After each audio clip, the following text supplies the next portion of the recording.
Sekali dia buat, timbul titik hitam dalam diri, timbul kotoran pada hati dia, tapi dia duduk biar. Esok dia mengumpat lagi, lusa dia mengumpat lagi, duk mengumpat, kotoran dia tak bersihkan, akhirnya kotoran itu menutupi hati. Bermula pada saat itulah dia akan rasa mengumpat ni biasa dia.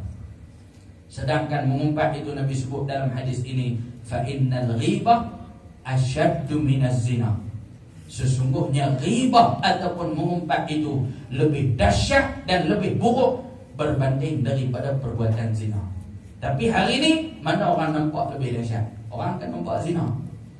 Orang akan nampak zina lebih dahsyat daripada mengumpat. Tapi Nabi sendiri yang bersifat dengan as-sidqu, bercakap benar, tak bohong, Nabi sendiri menceritakan yang mengatakan zina itu dahsyat, dia punya dosa dia, tapi mengumpat lebih dahsyat dan lebih buruk daripada itu. Dan kita duduk di kampung, kan? Kita duduk di kampung. Adalah di ujung kampung kita dapat maklumat anak kawan tu terlibat dengan kes zina. Riuh dah kampung? Riuh, kan? Riuh cerita. Pasal dalam kampung tu ada anak kepada ahli qaryah itu terlibat dengan perbuatan zina. Maka satu kampung tu riuh. Kadang-kadang adik-beradik hadut di muka pun dapat maklumat. Punya cepatnya maklumat tu sampai. Pasal apa?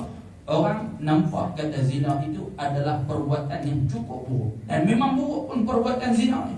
Sebab itulah dalam Quran sebut la taqrabuz zina, jangan hampir dengan zina. Jangan kata buat, hampir pun tak boleh. Pasal buruk sungguh yang kata perbuatan zina. Tapi nak tanya, kalau berlaku mengumpat dalam kampung, riuh tak satu kampung? Tu nampak tak di situ pun